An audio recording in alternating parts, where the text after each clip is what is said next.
All right, everybody. I'm here with Zac Counts, and we're going to talk about a lot of fun stuff. A lot of, oh man, how would I even? Just a lot of fun stuff. We're going to be going over modernism, postmodernism, metamodernism, just sort of moving into this whole kind of new paradigm that we're entering as it's not just a culture, but as human beings in general. So yeah, and kind of just looking at like what because I don't want to get too trapped in the details because there's a lot of just like there's a lot of details. There's a lot of overhead. So also just kind of looking at like, what does this mean now? Like, what is the atmosphere that we're in? Like, whatnot. Absolutely. Zac, do you want to like just kind of give like a quick like what kind of interests you about this topic, and then we'll for sure just dive in. Yeah. So my name's Zac Counts. I went to school for like fine art and whatnot, got into advertising. That went well. Not doing advertising as much now. Now it's just more like freelance, like doing stuff that I enjoy. I put out a book last December called Everything's for Sale. Just about philosophy, attention arbitrage, stuff like that. I'm really interested in this specific topic because I think just on like if you were to just list out like the top things that are wrong with society, most people would say something to do with Facebook and something to do with the advertising model. Yeah. And you know what I'm saying? So yeah. I feel like that is not lost on me as someone who would do that every day. So I spent a lot of time kind of contemplating these things and thinking about like the broad social aspects. Like I also spent my first year in school in economics and accounting. So like that business interests me, but also, like I said, I'm very interested in philosophy. So almost like I have, I don't know, like a lot of competing interests. Like one of my favorite books is Deleuze's Anti-Oedipus, which is an anti-capitalism book. You know what I'm saying? Pretty much. Yeah. So it's like, I value both sides and see like kind of the predicament we're in. So. Yeah. And we are really in a predicament, aren't we? I mean, I was just kind of re-upping my, my knowledge, just kind of reminding myself of like everything involving the Frankfurt School today. And I kind of forgot how crazy of an idea it was 170 years ago. I mean, it was really on the cutting edge of this idea that Marx had that at some point the workers are going to take over the means of production, because what they were dealing with at that time was just unchecked capitalism, 14, 15-hour days. And it just really, I mean, just kind of, there's no way to really understand what it was like to be a person back then, but just through those readings and through the actions taken by academics in the aftermath of World War I and in the Great Depression. I mean, sort of like we're staring at the edge of the cliff now. They were looking at the edge of the cliff then, contextually, and philosophy's moved. I just feel like it's moved at light speed, and there's too many ideas now. Almost, it's hard to keep track of all of them. Would you somewhat agree?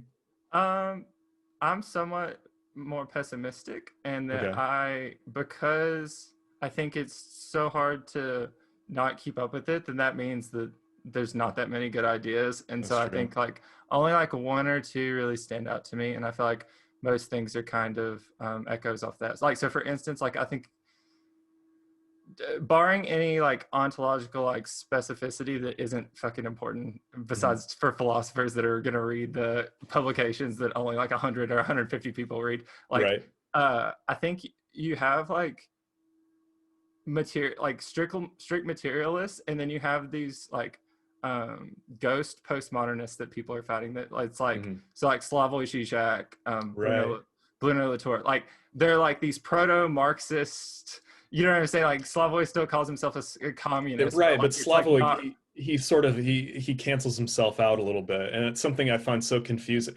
And again, this is kind of one of the issues with postmodernism, not postmodernism. Pardon my stutter, but that there are certain philosophies that are undefinable because we live in an undefinable state. Yeah, and to me, that just sounds like a logical fallacy. Like, I mean, it's like, okay, well, there's an argument that you're unable to make. So you are, and this is, again, I don't know enough to say this is how I definitively feel, but again, I'm being pulled in different directions in my mind, where I'm going, okay, well, 100 years ago, people had a more objectivist view of the world. We were sort of more invested in what it was that technology and Enlightenment values more or less could bring us still. And it feels like we're kind of, the paradigm, or the pendulum is swung kind of, so at least in like my school environment, towards everything's a subjective reality. Every reality is a subjective reality. There's no truth. Yep. Yeah, it's very confusing, Yeah. but very interesting too at the same time. Yeah, I 100% feel that.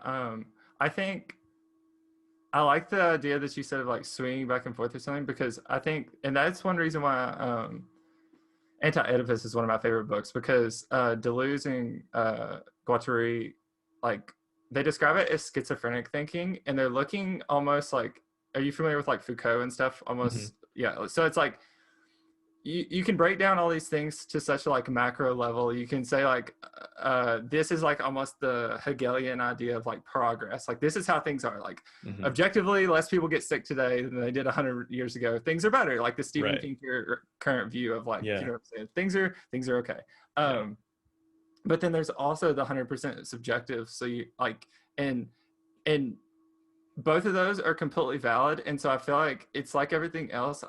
I feel like there's no right answer, and it's just a balancing act of those. And that is why I think that you say it feels like pulled in two directions, because I think neither one of those truly captures what it is. Like, even when you look at like the American, like the way American democracy and everything is set up, like it's strict individualism and strict, like, you know what I'm saying, government totalitarianism, like there's no in between. And I think it's the same thing ontologically and with everyone's philosophy, and that's where everyone's getting to, is there is this like untangibleness to reality that you can't get to. If it is real, we don't know, but we're having to act like it is. You know what I'm saying? Yeah. And the only ways we can look at it is through the biggest like the biggest magnifying glass we have. So like Big Five personality, Freudian, like all these different like modes of like looking at the personality, like spiritual ways, spiritual ways, archetypal ways. Like I'm saying, every phenomenological way of looking at it. And then we also need to look at all these things in a like almost strictly Foucaultian sense of like, this is how power breaks down. This is how things influence things. This is how capitalism eats itself. This is how, and finding a balance between the two. And so I think it's like us having to bounce back and forth, that a lot of people are looking for a clear answer. And that's why it trips up a tripwire in everyone's brain, because like, if you think you have a 100% right answer, you're probably wrong and not grabbing the nuance of the problem. Yeah. And kind of going off what you said for a second, it's the more I learn about just pretty much anything, the more I realize that the path of, I mean, you hear the term like enlightened centrism kind of thrown around. Yeah. And I do think, and as the older I get, like I'm 29 now, and I've like, I used to be, one day I just Googled, I was like, what are Noam Chomsky's, like, how does Noam Chomsky affiliate politically? And I read, oh, he's an anarcho-communist. Anarcho-syndicalist. I was like, I want to be that, because that's, Noam Chomsky's that. That's cool. Same. Yeah, is the older I've got, the more I'm like, yeah, really, I mean, there's matter and antimatter. I mean, you see this breakdown into even the physical world and the objective world, that there are, there's order and chaos. We kind of live in a binary. We have a left and right brain, and both of these act differently too. And even sub within that, like there's like the gray area around your brain, and then there's like your whatever monkey brain, as Buddhists call it. My girlfriend will know, she's going into nursing school. Whatever the fist looking thing is, right? Their brainstem. Yeah. All that. So it breaks down, like you're saying, in so many different, like, Yeah. It's a good idea. Yeah. Stay hydrated, man. I just went out for the first time. There's like a brewery down the street, and I just like, well, really, we just kind of are reopening in California. It's still really up in the air and sticky. Some places are just totally defying. Some places are, it's a total nightmare. You can basically guess who someone voted for by whether or not they're eating at a certain place or not. But yeah, I just went out for the first time for like 5 months, and it was a very kind of trippy experience. I was in Florida originally, so I lived in Tampa when it happened, and so I was there till about July, and so like I I marched and did all that good stuff. Yeah. Um, Florida hasn't, did they lock down at all? no, so Yeah. that's what I'm saying. So like I locked down pretty tight, but like I went and did that, and Hmm. like I have. You said you're 29. I'm 29 or 28. My cousin's 29 that I live with down there, and so like we'd see each other, but we're two younger, guys who don't Hmm. really see each other and both work from home. So Right. I've been out a little bit, and then I had to move in the middle, which was interesting. But I bet. it, I have avoided a lot of that you're talking about, though, of like seeing who people voted for based Hmm. off that, because everywhere I've been, like even the Democratic people with like a Joe Biden sign in my neighborhood and like Yeah. Tampa aren't wearing a mask most of the time because it's just Right. Florida. Yeah. There's different layers to the lefties in my, and again, I consider myself a lefty too, for Yeah. the most part. I mean, again, like going back on this centrist idea, it's like I do think that there's a huge value. I look at people who identify as centrist and I'm like, you're onto something. Like you're like, it's like that meme with like the tiny brain getting bigger a little bit. Yeah, I'll, Um, I'll agree, but okay. my personality and also the mode of thinking that I think is right per Hmm. se is that I should disagree because there's a nuanced point there, and that like I think uh, the binary that we set up, or like the scale that we set up of like centrism, is Right. too fucked, and it needs another axis and It maybe a does. third, and maybe a Yeah. third. You know what I'm saying? Yeah. So it's like I think that a lot of my solutions lie typically on the edge. So like when I hear a lot of people talk about centrism Hmm. and being in the center, I immediately am like opposed to it because I think it's too simple. Now I'm probably gonna, I mean, just based off like the conversation we've been having so far, Yeah. I probably agree with a lot of things you're saying, and I get what you're Totally. saying, Yeah. nuance. But I also think like depending on the scale, a lot of the right answers, like for instance, UBI could be a far left That position. could be that honestly kind of, and again, this gets into what we'll talk about too. It's, if you're looking at, you're defining two positions, so you have to have some line where the positions theoretically end, right? Yep. And this differs for every country.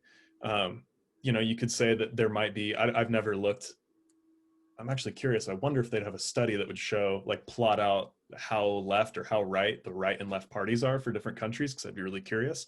Yep. But it differs depending on where you are, and a lot of the ideas that I think would be most helpful would be completely off of the scale on, probably the left end. I don't think I have any like extreme far right opinions, I except for maybe like border control is a good idea in some, in like a capacity. one thing I'll throw out there is how, because this is how I'll gauge kind of the scale of what you're talking on that. So Mm, how do you feel about cryptocurrency? I'm all for it.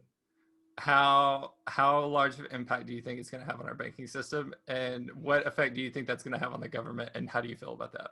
I think it already has had a really big effect on our banking system. I got into it, I started investing it like 7 months ago. um, I mean, again, it's a bet against the dollar, and what Mhm. says that the dollar is going to survive? I mean, it just seems, if you're looking at the history, the dollar is going to fail eventually. Something else is going to happen unless the United States somehow breaks the spell and just is the everlasting empire forever, which I don't think will happen. So yeah, I think I'm all for it. I think that as more and more companies start to invest in it, it's gonna. I mean, the Fed hates it. It's unregulated. You can't set the interest rates of cryptocurrency, which is what makes it so cool. Yep. Uh, yeah, so that's my opinion. But that's, again, like, cryptocurrency is one of those things where I feel like people meet in, you have kind of political outcasts of both parties who are, or just regular people too, understanding the value of something that, and again, like maybe like a third axis would be the uh, the establishment Mhm. and the people who are who kind of see through the veneer of what the establishment is, or like, Eric Weinstein's talked about like the disc, uh see kind of through that idea. But Yeah, and even speaking of that, you have people like Peter Thiel, who he works for, like investing a shit ton in Bitcoin, and so yeah, those people, that's almost like he's on the right, but there's a certain axis of which he's following, of what you're saying, of like being on the outside, which there's people, I forget his name, but like Schiff, he's always on Twitter arguing yeah, against Bitcoin, but Peter Schiff. Yeah, you have people Oh, like that that yeah. are like, you know what I'm saying? Their whole paradigm that they've built their life and career around Mhm. is like focused, has to be with that is wrong. If not, then they Right. have to rethink so many things that they previously did that Yeah. it throws a tripwire in their brain. So Are you familiar with the restaurant problem? About it's kind of like a thought experiment that I heard described, kind of related to journalism and the way that both parties. So essentially, the idea for the listeners is that you take like a group of 20 journalists of all political or any, I guess you could say 20 people who are at various, and you could this is a metaphor for journalists, so imagine 20 journalists, 20 people who have varied opinions, and they're all at varying levels of hungriness, essentially. So the idea is, if they can all agree to go and eat at one place, like let's say there's like you have a taco shop and you've got a fish market and you've got a fucking Burger King or whatever. So there are obviously going to be some people that don't want to eat Burger King and that, and some people who only want to eat the tacos and blah, blah, blah. But if enough people can be convinced to go one place because there's an incentive there for them to at least feed themselves, they will go. So the idea being that in a lot of our institutions, you've got this incentive. And I think you see it more in like journalism. It's more obvious, I think, where you've got a bunch of people who are willing to report in some way because there's an incentive, not only regardless of what political side you're on. If you understand that, okay, well, yeah, the incentive in this case is it's really expensive to do high quality journalism, so let's just write about what someone said on Twitter.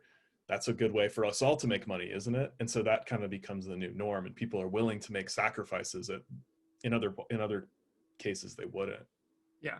And the immediate things that pop into my head, just even tying it to like, I think it's definitely a postmodern phenomenon. And I think the the artist that comes to my head immediately when you say that is Hunter S. Thompson, right? Because Mm-hmm. he's able to point out the different, like the bias that they have in reporting stuff, like making up rumors of campaign, like Right. whatever. You know what I'm saying? So like Yeah. he's able to, by exaggerating and like blurring the line, he's able to like point it out so much because he has no regard for it and An everything. Like agent of chaos. Yeah.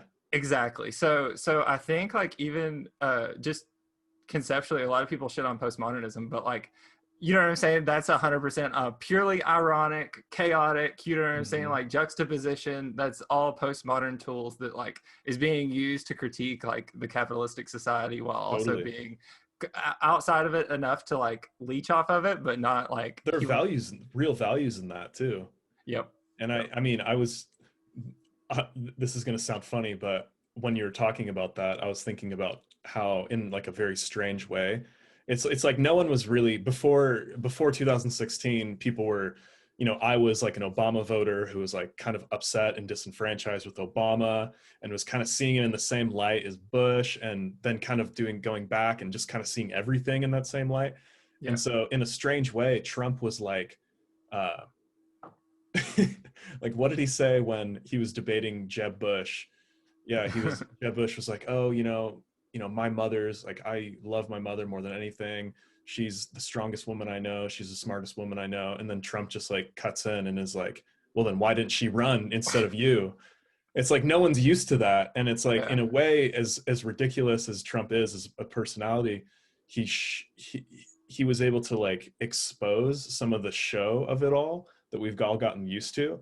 And I think that there are real, even like in things like critical theory and things like that, which I'm generally like kind of unsure about, especially with an educational sense. I think it's important to question ideas that go against the status quo in like what people would consider to be extreme ways, because it at least gets people to think about.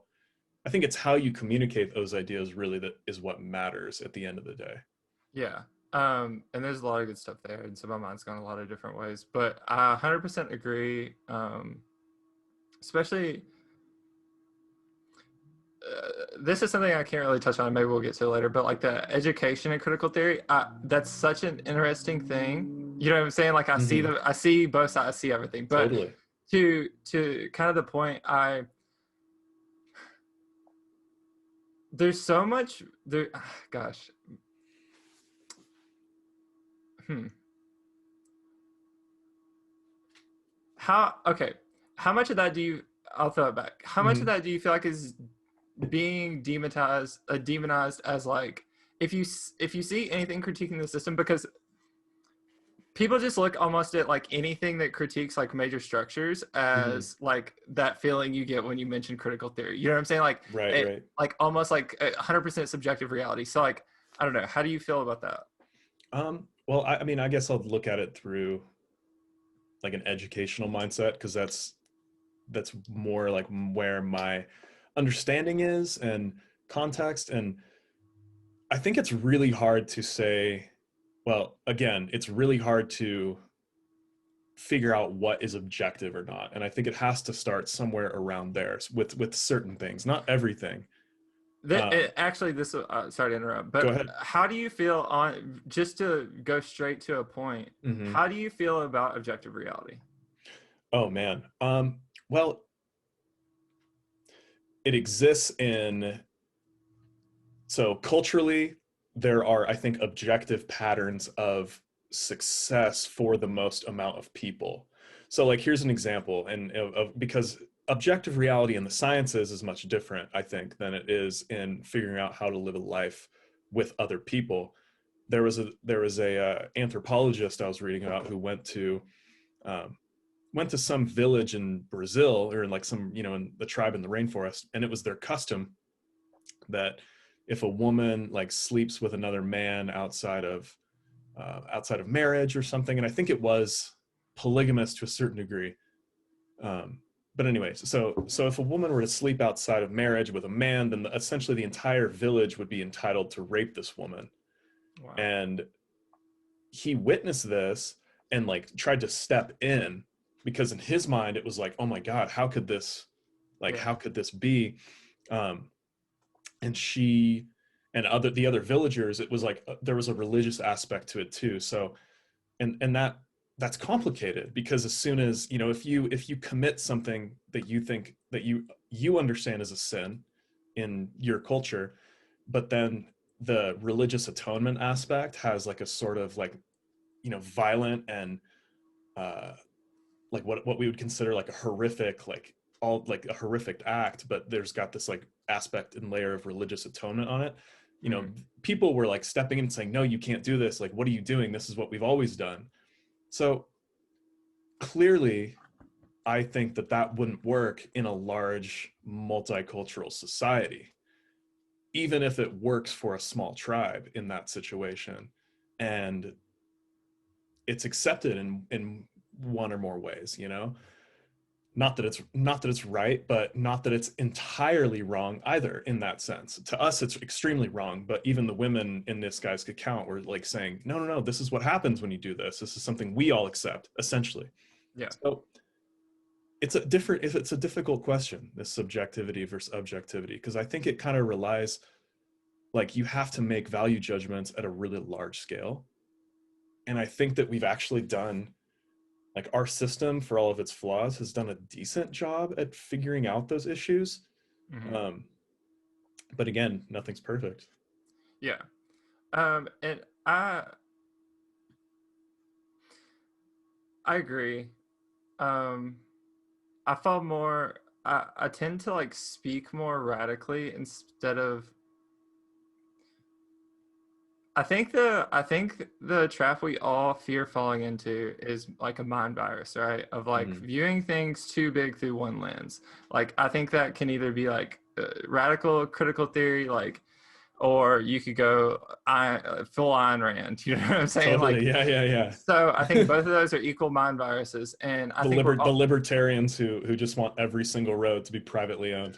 exactly, and everyone have personal nukes and whatnot. Mhm. Like, you know what I'm saying? So I understand Yeah. everyone, and I understand also that there's like the cost of each going haywire has to be taken into account. Like one person acting a little crazy over there and thinking that everything is their fault, like necessarily isn't the worst. Like that's Yeah. just one person over there kind of doing their thing. Right. So I understand also the like danger, like you can just look at history with like the USSR and like Maoist China. Like I understand the point behind that, but I also think like anytime we simplify things for education, something goes wrong down the line. Anytime we simplify the canon, anytime we say there's objective reality or not objective reality, I think we're making a grave danger, like we were saying earlier, with the nuance. So that's why, like, and even like how this conversation was approached, I think you have to attack it head on and then do each thing behind, like beyond that. Like even I'm not even a fan of this conversation or necessarily the specific views of the two people, but Jordan Peterson and Sam Harris is like the way they lay out, like, okay, we have to get to what is objective reality first, and then we can start talking about You're never going to get anywhere. Well, but I agree, but I think that you have to do that at the beginning to at least set the tone. So not that you have to, or at least be able to see where the other person's coming from. Exactly, and that's what I'm saying more of, like, I see the same problem within stating there's objective reality or not, and that you should pose it in a way that volleys it up for you to communicate with other people, because I don't think there is an objective reality or a completely subjective reality. So I think you almost have to like constantly engage with people to bring about the reality or whatever, because totally. Like it could even be like, the more you seek to understand someone's reality, the more that you are eventually going to build a reality, like what you're kind of just saying, that mirrors the most, it's kind of like a distillation of the most human realities combined into one, which I think it's so important to have conversations with people, because I mean, perspective and learning from what other people are doing, like I get, this is where it kind of gets metaphysical, but you know, that it's almost like there's got to be like an epigenetic sort of something working behind the scenes that we're not even aware of, almost, that allows us to, I think that like human history at a huge scale is sort of this just like very sped up adaptation and learning process that you would look at like another animal doing and say, oh yeah, that, and you know, like how do whales know where to go every, like there are certain things in their biology that kind of tell them, and I don't think that we know everything about it or anywhere close to what we're capable of doing by just kind of reverting back to like the basics of what it is we like doing as people. That's why it's this coronavirus thing's been so weird, because people have been kind of stripped of the basics almost, it seems. Well, they definitely have. And, you know, I think it's been really harmful to people's mental health. That's one of the reasons why I decided to start doing this, because I was like, dude, I just miss having the conversations that I would have with people, you know, out at the bar or wherever, you know? Yeah, and that goes to like a couple different paradigms. Like there's that in a specific, like over the past year, and then there's also, like you're saying, of like being an Obama voter, like the Trump presidency, like all these things, like which to touch on what you're saying, one of the thoughts is I do view him as like a postmodern performative piece of art. Like and I think it should be looked at like Picasso or something, like Picasso, shit person. You know what I'm saying? Like totally just complete shit person. But the just like Hunter S. Thompson, like Trump was just an agent of chaos, like no matter how you look at him. And so it's just the system throwing a bunch of haywires or whatever. But like God, I lost my train of thought. But I was about to say, this actually gets back on track and reminds me of what we were talking about. Like I think like if you're actually thinking in conversation, that happens. And that's something I'm super into, is like not having pre-described answers and actually like looking at something, like almost like building a mental picture in a conversation, because I'm a very visual person. Me too. So it's almost like that you're like building this scene in between. And like you're saying, like you're building almost like a higher resolution reality between the two people. And I think this is very like Greek dialogue, like all these things that, which I think is like why the whole concept of postmodernism is important. Like there is these things that are like, no matter how good quantum theory is and everything, like there's these ancient old things of like problems that we can't necessarily get around, like we're saying, of like objective reality and logic and all these things. And like, how do we actually like you said almost at the very beginning, like the order and chaos, like all these like things that are programmed into our brain. Like for instance, I heard it said the other day, very eloquent, like the fact that we get bored proves so much. Right? Yeah. It means that we're supposed to be doing something. We like there's no biological thing in us, like hunger, nothing else. Like there's a reason for that, right? Totally. And it's to go for, it's whatever that like the known to like plotting, mapping out chaos. Like we to have find what brings you meaning. And you look at that, my cat, right? will work to get its food, and then it will just sit and do absolutely nothing for like 9 hours straight. And it is a uniquely human thing. It really is, that need to like explore the edge of whatever, you know, whether it's physical or mental or whatever. And to me, Yeah. that almost sets up the whole paradox that we almost obsess about of humans as consciousness is, yes, if there was like an objective thing out there or something we could grab that almost defies the whole aspect of boredom or the whole aspect of like everything being like unknown or whatever, and being like a biological thing to like, a biological mechanism to like procreate at the end of the day, you know what I'm saying, like spread the species or whatever it is, like Yeah. it is just a way for us moving forward. So of course we're not going to necessarily completely understand it, but I think that's why it's so important, like we're saying, of like building the higher resolution reality out of all of our collective consciousness together. Like, Absolutely. So I want to ask you what you think the kind of, relating to this conversation, what do you think the most important traits, I guess, I mean, this is subjective, but what do you think would be the best thing for us to focus on as, let's just say, stay in the United States, because it's too broad to look at the whole entire world, but what do you think would be like in your ideal reality going forward through this sort of fog, trying to kind of push the politics and everything as we can? What can we do as a country and as like a group of people working together to make the most of the next 50 years? Like, where does that, and I know this is a big question, but just sort of like, what does that mental picture kind of look like, at least in some aspects to you? I'm curious.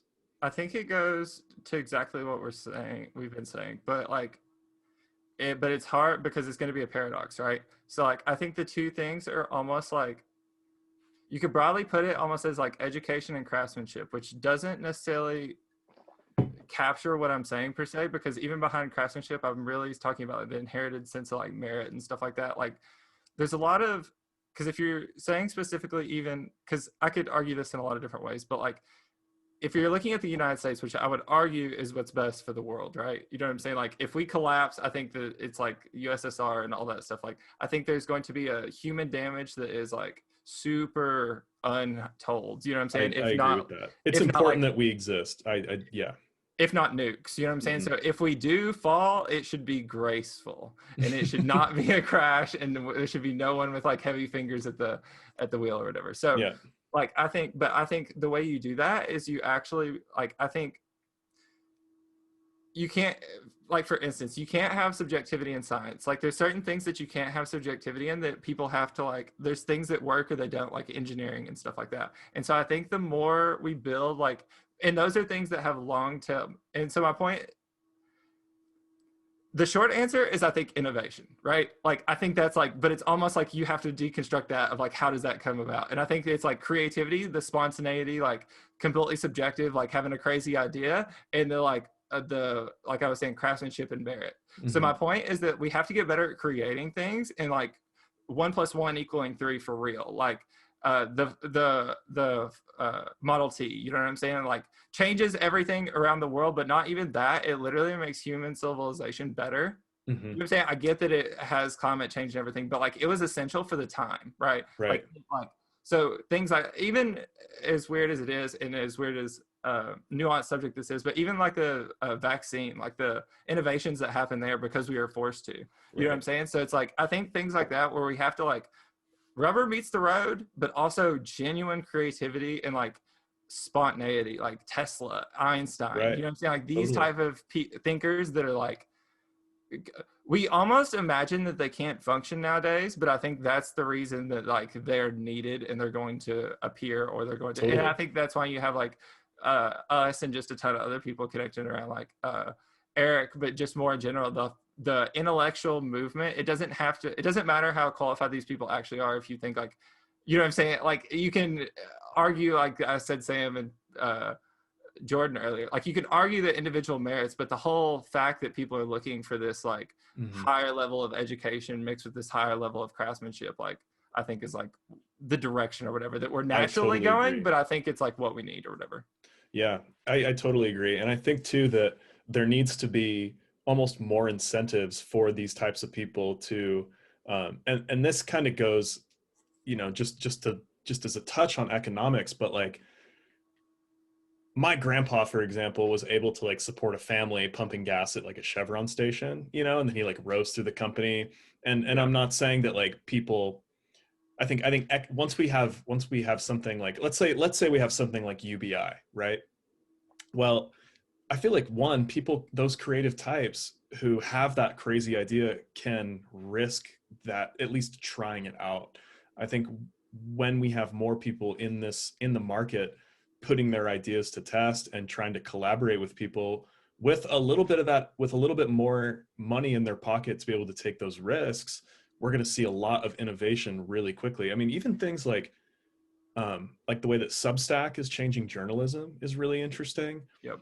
And what's nuts too is like someone like Matt Taibbi or like Barry Weiss, they're making tons of money off of those $2 or $3 subscriptions. Yep. And it's literally perfect, because to me it's like, oh yeah, well, I would much rather give, $1 to Glenn Greenwald every month or whatever than give $10 to the New York Times or something. But so I do think those solutions will come from those types of people. It's just going to take, I kind of honestly think it's going to take the older generation dying off in our government. And I know it sounds kind of crass, and it is to some extent, but like, in order for us to actually get to the point where they understand what needs to be done, what is their incentive? If you're 85 years old or 82 years old or whoever, I think Joe Biden's 79 years old, right? Honestly, your body's got to feel terrible. Yeah. And you're not going to want to like put in that intense mental work. I've hung around 80-year-olds. They talk slow. It's like, you're getting old. You're getting close to death. And so, focus on dying peacefully, as anyone would want to at that age. And like, let people, and, like Eric Weinstein talks about, let the people who have the skin in the game take control of the vehicle, essentially. I mean, that's what really matters to me. Yeah, it's hard to imagine how that would come other than just time. I 100% agree. The only other component that could be at work to that last statement could be merit. And that I think in a functional society, Brett talks about this a lot, rent seeking, but like in a functional society, we try to have these mechanisms that flush out rent seeking, like short stocks, like being able to short a stock and whatnot. Like, there's these mechanics that are supposed to make businesses fall, that in government officials, everything, there's supposed to be this like falling function of like, in government, that would be like campaign contributions and everything, because theoretically what's best for businesses they'll invest on for the people. So that, I get that's not how it works in the current system because of the compounded rent seeking, but like theoretically that should be how it happens. So like in 100%, I'm more radical in that, like, I think like it's going to be a combination of both, but it's also going to be things are going to fall in ticks, right? Like, you're not going to have everyone decide to step down at once. You're not going to have Joe Biden decide one day that he's like too old, right? You're not going to have because I forget the stats, but like the average Republican senator, I'm going to misquote this, so for sure look it up, but it's like 55 or some shit. Yeah. And the Democrats like 70. And it's like a whole 15 years on an average. Like, that's not something you can fix within 2 years, 4 years, like a couple election cycles. That's a vague trend. And so I'm saying, like, I think it'll be more radical, and that there'll be a tick. There'll be a Republican president that actually fucks something up, or a Democrat president that's radically too centrist or something. Like, you know what I'm saying? There's going to be something that clicks it, or a thing of merit, like we saw the Tea Party within the Republican Party, or we saw a small version of it with the Justice Democrats and whatnot. But like, you're going to see these clicks where it's like a shit ton of people. And I think although I'm a proponent for a lot of those things, I think there is such a danger in a lot of that stuff. So that's kind of where people, like you're saying, like the small things that don't seem like something, like the Substacks, the Glenn Greenwalds, the Edward Snowden, like those things, that's where I do fall on like the very like critical theory activist type people, because I think like actually molding the way we think, molding the way we speak about these things, like molding with our dollar, like Slavoj Žižek, I prefer not to, like all these things have compounding effects over time. So I 100% see the merit in it, but I think we have to be sure we're steering towards like I said, not towards a cliff. And if we're going down, like we think this capitalistic project isn't worth saving, like it just has to fall slowly for everyone's benefit. And if you do want it to succeed, then you want it to go upward at a, like, you don't want, I don't think even the biggest crypto people want necessarily the dollar to fall tomorrow. Like, it's too fucking much of a mess. Well, what's the point of having Bitcoin if the dollar fails and everyone is in? I mean, that to me would be revolution type of situation, Yeah, which exactly. at that point you want to get the fuck out, go somewhere, get away from people, and and yeah, use those ready-made military meals or whatever. Exactly. And we see the same pressure. Like, you could call it surplus enjoyment, you could call it like surplus value, you can call it whatever you want, but you see these buildups within the system, and it's like a symptom of it is that rent seeking, like I said. But like, so it's really calling out those things, and that's why people like Eric, like, generally that movement of like, because he's doing critical theory, like, you know what I'm saying, like, Yeah, he says like responsible conspiracy theorizing, like that's literally critical theory. right, You know what I'm saying? exactly, Like, totally. And um it's funny that people are we live in such a pro conspiracy and anti conspiracy. It's like, again, it's this binary showing up where you have to either say I'm anti conspiracy theory while believing everything, and because you're anti conspiracy theory you believe everything that CNN or MSNBC or Fox News says, yeah. or you're I'm not someone that I probably lean more towards, even though I'm very much like to think of myself as like somewhat like objective.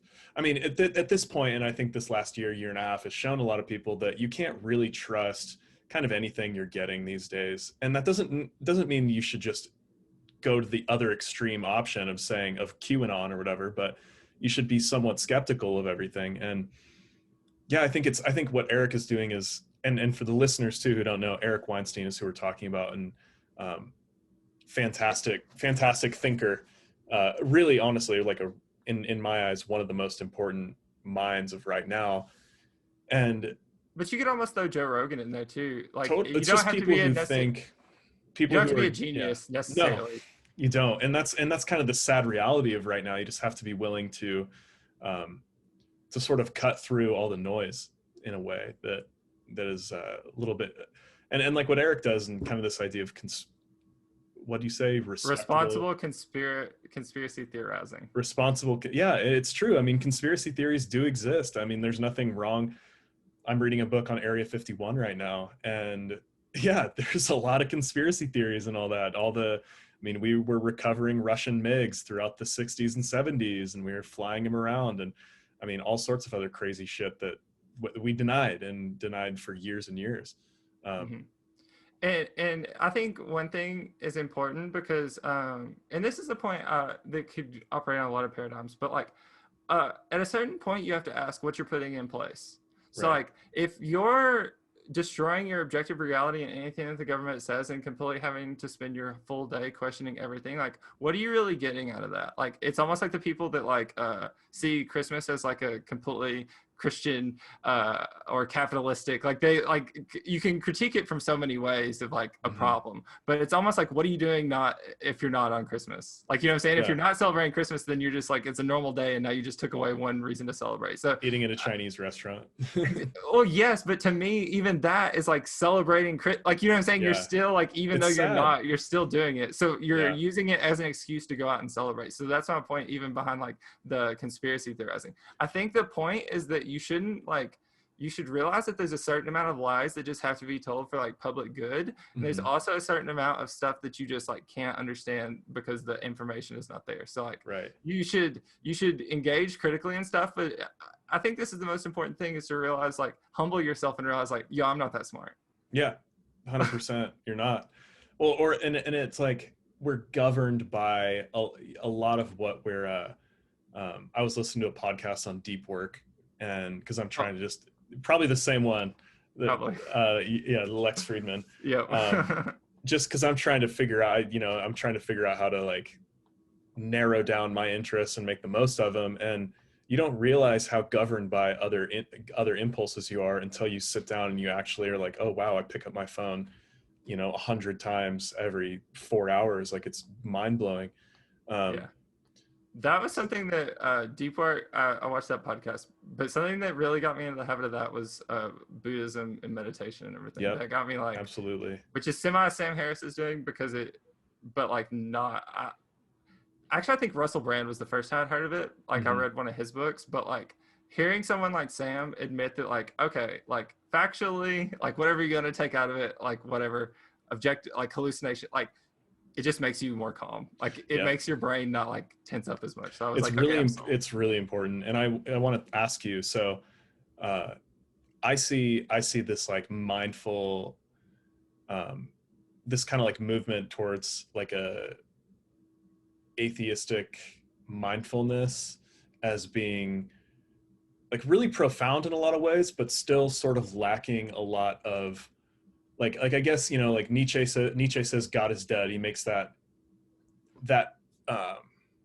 observation, because that's really what it was. It wasn't like people kind of always they ascribe a value to it. He was just saying this is what it is, and this is what's going to happen. And also the popular thing to add on after it is like people always say yes, and then he said, and his blood is on our hands or whatever. So that's the typical like response, right? Like exaggeration. But the whole passage is important to read, like to get the full context. Absolutely. And he totally nailed it just in terms of what happened in the 20th century. And I think now we're kind of looking like, again, I don't know about you, but I was an atheist most of my life, and I still am not like a religious person, and I don't necessarily believe in God, but I have a much deeper respect for what it is that religion provides us, in a sense. And I'm wondering like what you think about where, and again, we'll stick to the United States because it's just easy, but like where we're going now, like in terms of like a sort of religious like we can't, I just don't see us being able to necessarily create a type of, I think we're going to gravitate towards dangerous religious ideas outside of religion. Yeah. But I also don't think that religion is that great. Like, where do you think, is there like a humanist middle ground? Is there something that we can create? Yeah, I have a lot of thoughts. I'm actually going to run to the restroom real quick. Do it up. I've been drinking too much water, but I have a lot of thoughts. I'll entertain the camera. I was just reading that Dr. Seuss books are now going for $3,000 on Amazon. Yeah, I saw that. Yeah. So anyway, we were talking about so I think strategy when approaching a lot of stuff is important, like the medium and the context of like, so I'm going to be super specific on me. Mm-hmm. Like you even justified it with, I don't know about you, how you grew up, but I grew up, like, you see what I'm saying? You almost have to, so because it's so subjective, like I grew up like Christian, Southern Baptist-ish, but like very high in openness and everything. So like I was very acute to like existential problems almost, you know what I'm saying? Like understanding paradoxes within religion and understanding like multiple religions and stuff like that. So like I started being super agnostic around like 13 or 14, and I also was into like heavy metal and shit. So it's like, same here. So that just like feeds that stuff. And totally. So yeah, I came out, and this even ties a little bit into politics, just to touch on, even to identify a little bit with what you said. I voted for Obama. It was the first time I was old enough to vote, and like was very taken aback by Trump, and that very much made me start to rethink a lot of my previous thoughts almost. And then I like, obviously we have an interest in Eric in common. Like I started just looking at a lot of stuff online, like trying to figure out, like just educate myself beyond, because I feel like there's this gap in college and everything where a lot of people don't want to learn or think or whatever, you know what I'm saying? So I got out of that. I was like still pretty agnostic. Like there's nothing in college that like moved me on any of that. So I started just kind of looking out for stuff, and like, to be completely honest, like I approached the meditation and everything from like a very much like a self-help thing. Like I said, I read Russell Brand, and like, he's very into like Kundalini meditation, but because he has a very addictive personality. I have a very addictive personality too. So like, I got into it for that reason. But then, like I said, I saw Sam and people like that start to tie it into like these broader trends, like you're saying, and like, you start to read back and like look at history, and you see like Ram Dass and like all these people that are like instrumental in like this move from like this Eastern spirituality into the West and stuff like that, and like this whole movement that's been going on for years and years and years as like a counteraction to the kind of the Christian roots and like the Southern Baptist roots, which there's so much interesting stuff to happen to comment on the split between like Christianity, Islam, and Judaism, and how that like accumulates within our current culture, and like so much of the things we just take for granted, of like the people blame it on like certain American things, but it's really that, like, so much of it's just the fact of like our religion and stuff like that, like every other. Absolutely. It goes back very far. Exactly. And it's just compounding effects. But so I started to look at started to take a little bit more of that stuff seriously. And like I said, I'm high in openness. So like naturally, people like Jung and people like that make sense to me because I understand so much of it as like a metaphor and stuff like that. And like, and so I was super into like meditation and intermittent fasting just as like a like not really as a spiritual thing, but more just as like a calming thing for having like a highly addictive personality and whatnot. To like not drink, just do like any bad behavior. It's like a way of like super concentrating your mind on like focusing. Totally. So, but anyways, like it was about last March or so. I had the weirdest experience of meditating, and the closest thing I can identify it with after like, and like skipping just a lot of stuff, like it was the typical near-death experience where your full life flashes before your eyes and then you're like explained what you value or whatever. But like that happened while meditating, and that kind of opened my eyes, or not opened my capacity to understand some things that I may not understand, but my openness to the possibility of certain stuff. So like I'm more in like a gray area now as far as like spirituality on a lot of that stuff. So for instance, how does a lot of that tangify and like the material? Like I think there's obviously this phenomenological hole within the spirit of, you know what I'm saying? Like there's this, you know what I'm saying, God is dead, whatnot. Like the way people are trying to feel that is like they're trying to do it in like a capitalist form, and that we try to take like the most smallest bit and shove it in and like solve our problems. So you try to do like Sam or like a quick help book or like anything like that. You try to give people enough so it's like enough of the foundation of something so that it helps or whatever. And I get that, diminishing returns. And I think that is what we're going to see, like the sweep across, like the mindfulness, like in the realization of self, like from like psychoanalysis and everything. Like that's something people really haven't, like people have wrote off a lot of psychology and psychoanalysis from like some of the mistakes, but like people haven't really like internalized the fact that there is a self and all this stuff. And like we're like, you already know, big personality determining more of your political. You are the self. Like that is the crazy thing. And I like going like it is. I have a very anxious, somewhat neurotic personality too, and an addictive personality as well. And I notice that when I get caught in I get caught in certain habits and I get caught in certain dopamine signals, like that will just, you know, I'll find myself like looking in the mirror and going, oh, like, why did you do that again? You know, you knew that wasn't the right thing to do and you still did it. And yeah, meditating for me has been like a completely life-changing thing, like in a way that I've never had an experience like you've had, and I want to dig more into that, but I've had many experiences where it's like you understand. And this, I started meditating at the same time I started getting into like Stoic philosophy a lot. Yeah. And I started like this quote that really kind of stood out to me was this idea that like I think it was Kant who said it was something he wrote when he was like a college student, and he wrote, every day you are on like the path, you are on your way, like you were on your way to becoming a dead man regardless, or something like that. You know, it's like the way he said it was much more poetic, but it was this idea that like, yeah, your mind is all you have, and you'll still be feeling these things even when it's almost your time to go. So the best way to deal with this is to get very used to feeling these things and figure out a way to come at them in a productive way, or else you're gonna be that old person that flips you off for no reason, you know, or like in traffic, like trying to acquire that wisdom is really important. And I think that if people were to implement that or to think about that on a large scale, it might not fill the holes that like religion fills in like a social way.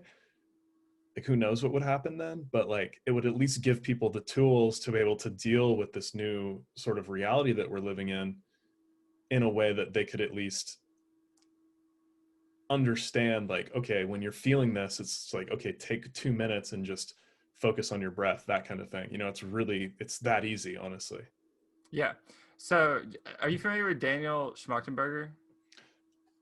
I've probably listened to him a little bit, but the name sounds familiar. I can't tell you any of his ideas. Yeah.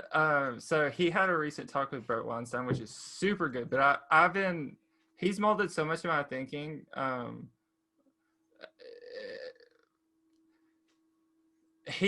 Okay, so I 100% agree with everything you're saying, and I think that that's what I was even alluding to when I was talking about that sense of self, that initial stoicism of realizing that there's almost like a thinking self and a feeling self, you know what I'm saying? And it's Mm-hmm. like these are almost just inputs for signals of something that like my brain thinks is going to be better, like long run, and that we all have complete control over like what I actually think of that or whatever. Like he breaks it down into like there's almost like first, second, and third level epistemics, and then he puts like stoicism, I think like Aristotle, and then Socrates, and it's like different ways of like different levels of epistemically looking at the world. Obviously you can never look at them all at once, and then he describes it as like, actually I'm not going to butcher it because I definitely don't want to get it wrong, but like like to me that's exactly like what you're saying. And okay, the stoicism I think is not to seem like I'm know-it-all or that I'm drawing a strict parallel to all these things, but I think like psychedelics can give you a similar experience. I've never done psychedelics, but I think like breaking the sheer sense of self, I think Mm-hmm. like also like therapy can get you really good at like realizing your feelings or whatever. So like I think like I said, stoicism, and then those two, like I think also prayer and stuff like that makes you realize the things you're asking for. So I think there's like all these built-in like meditative rituals within all these things, but I think that like it's really like however you want to frame it, whatever paradigm you want to look in, like different chakras, or like however you want to look at it, there's different levels of which like fulfillment of the human spirit almost. And it's Mm-hmm. like different, like I said, you can break it down into like, if you want to be completely like analytical and like philosophy, you can break it down into like levels of epistemics with stoicism, like Aristotle and Socrates, or you can like think of it as like chakras, or you can think, but my point is Totally. that the thing that is important, I think, is that people need to realize that first, that there's a sense of self, and like I said, I think that like solves a lot of like our immediate problems as far as like well-being, and I think that's like the new enlightenment or whatever of our time, Mm-hmm. of like that's going to be the level that we make. But I think like where what education, what like really living life experiences teaches you is a second and third level epistemics, and I think those are the things that religion and certain like conversation, like only certain things, like we said, a good education. But what is a good education? Really, it's Right. dialogue over years of like molding a brain. It's not just telling someone a fact. So it's Totally. teaching someone to think. And Mm-hmm. so my point is that I think those are a lot of things that are baked into like Buddhist religion, Christian religion, like all these things, Jewish religion, those are the untangibles that people get caught up saying like, okay, this might substitute for God, but really like it's such a complex problem. And so that's why like me personally, I like, and this is what I think a lot of people will end up doing, but like I said, I don't want to seem like I know it all, but Mm-hmm. I like to try to dissect, because I'm not going to buy into any one of these things wholeheartedly. You know what I'm saying? Just because Mm-hmm. it feels too, like we're saying, like we're past grand narratives almost. It's hard to believe everything is quite literal, or everything is like 100% whatever. So, or is 100% captures reality. So like, I think people are going to end up picking and choosing a lot of these things, but it's going to really make people be a lot more paradoxical. And we're going to have Mm-hmm. to be more aware that like a lot of this shit is just to make us feel better. Right. Like I said about Christmas, like Yeah. what are you doing if you're not on Christmas, then you're doing some Chinese, like you're eating Chinese or something, but really you're just celebrating Christmas in In a another way different of like way. Yeah. gathering with community. So that's my point of like, we're Totally. either going to have these ad hoc postmodern like friendsgivings and all this stuff that's going to accumulate in this culture that is like there's, you know what I'm saying? So Mm-hmm. I think there's huge mistakes that are going to happen with this next shift of enlightenment. Like we already see it with acid culture and like MDMA culture. Like there's this fetishization around it, like almost like Dionysian, like rave culture. You know what I'm Right. saying? Of like Totally. feeling like you broke the self, but really these people don't realize that that's just like one of the many steps towards like enlightenment, or however Totally. you want to like say it. Like, so Yeah. yeah. Yeah. I think too, going off what you said, it's like religion will continue to change. It's like and it's going to change quicker and quicker. It's like Christianity didn't, relatively it took Christianity hundreds and hundreds, if not 1,000 years, for its like first kind of major change or shift with like Eastern Roman Empire and the Holy Roman Empire, and then it took another 500, then 400, and now it's like every other week the Catholic Church is reforming in some new way. And I think, if played out over a long period of time, we will be able to, like, there will still be churches, but people, I think, are going to be willing to come to it more from like this is the story that my culture buys into, and this is why I think that it's an important story, and here are the moral reasons why. Because I mean, religion is, the more I actually, once I actually read the Bible and got really into the stories, these are really powerful allegories for things that we need in our society. And I mean, I'm sure the Quran has them. I read Confucius, and it's the same. It's the Tao Te Ching. Yeah, the Tao Te Ching. I haven't read the Tao Te Ching, but I want to. Super good.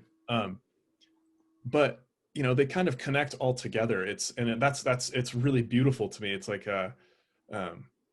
it's like that kind of like, oh yeah, if all the prophets could just chill out together, it'd be a pretty cool party, and I do think it would.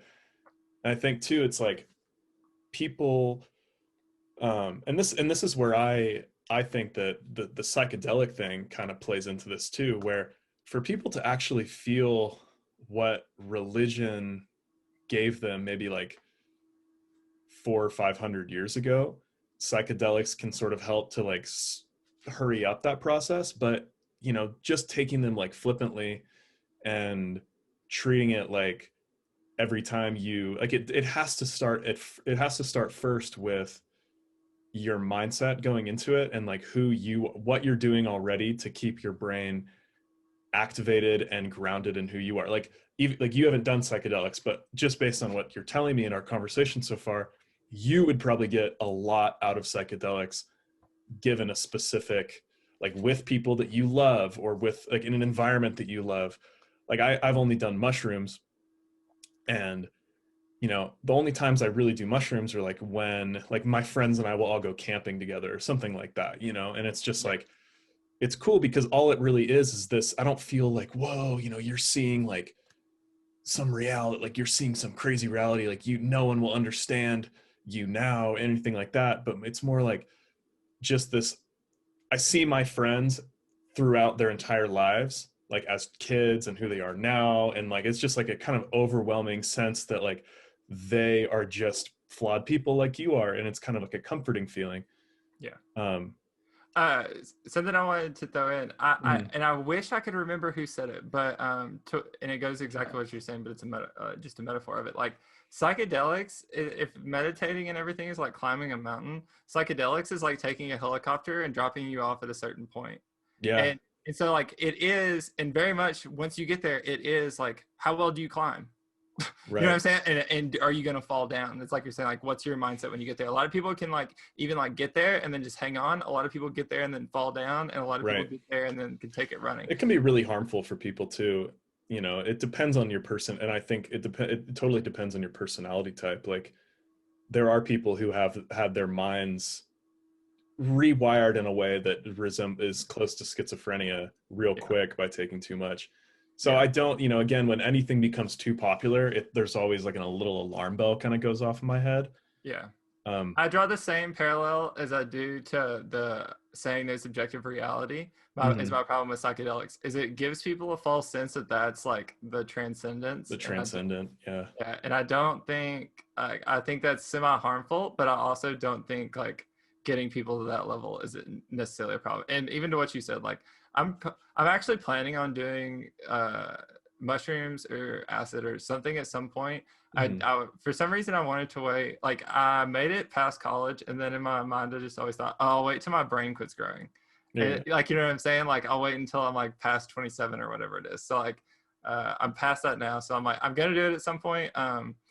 One thing that I was super into recently is that you may be familiar with is active imagination, like Carl Jung's concept. I've never heard of it.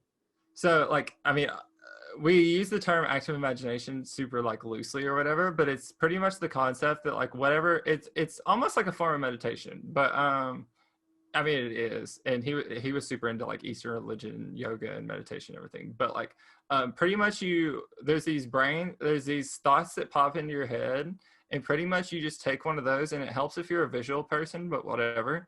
You take that thought and then you just run with it like a mad lib. Whoa, cool. Okay. You know what I'm saying? So it's like Yeah. getting lost. It's like what we call daydreaming and everything, like getting lost in your thoughts. But like it's really actively doing. That's like the active imagination part. So for instance, like yeah, I'm actually writing a book just with this like concept, but it's like using specific things. And this is Carl Jung did this like with his Red Book and everything. Right. Yeah. I was gonna ask you about the Red Book because I've read Man and His Symbols, and most of it was written by Jung. Some of it was written by people he was like associated with. And that's really been my first introduction to Jung.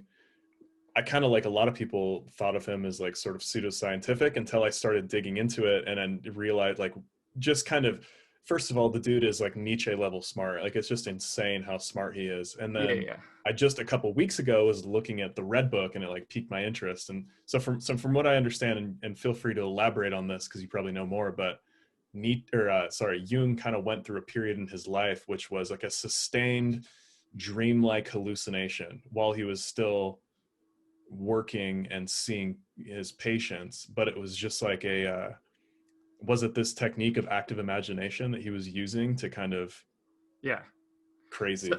So I'm super inspired by Jung. Like my first book is has Niebuhr, whatever the Latin is for Red Book or whatever on the front. And like okay, so to the point of Jung's Red Book, like he like you said, he was implementing this tactic of active imagination, and then you could call it like, so for instance, I don't think he necessarily had any sort of like mental condition per se. I think he was like Nietzsche in that if you're that smart and you have that much horsepower, you can almost get tangled up in your mind. And he's also extremely open.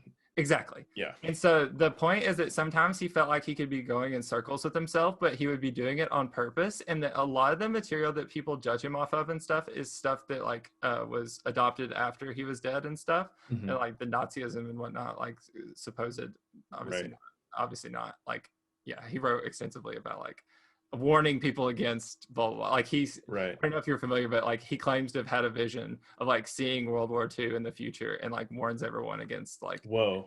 And it like played out, like it really happened. Like who knows the validity or whatever, but like that's legit. So the point is that so he had these series of black books, right?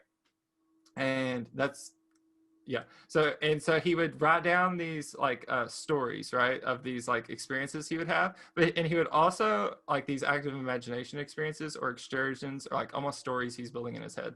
But then he would also kind of like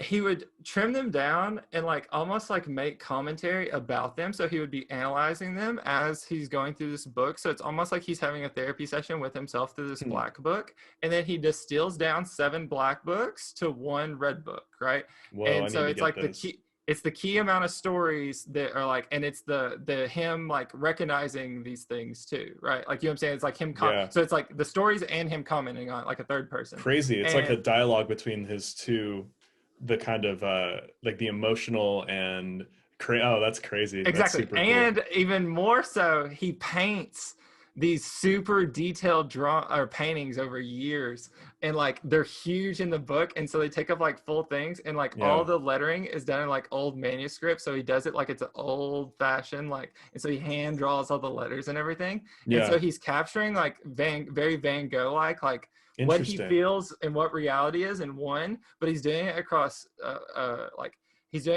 like text and visualization and and analyzing them both. You know what I'm saying? So that super inspired me because I've always been inspired by like writing and visualization, and also just the like metacognitive layer of like philosophy behind my work and thinking. And so to me, that's like I'm doing it in reverse, and I'm doing like making black books and red books, but like would you say that you're more visual or more word? I'm not sure. I'm not sure what that word is, but I'm way more Yeah, visual you're way more because visual. yeah, Yeah. I'm like, I'm dyslexic to a degree. Like I clump stuff up, like my eyes clump words up a lot, but it Mhm. clumps up objects a lot too. And so like it's super helpful in drawing.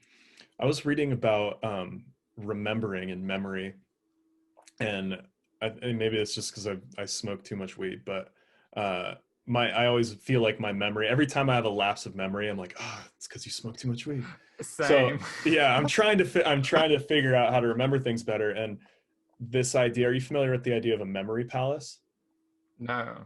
So what What's you that? do is when you're trying to remember something, so and this is a book.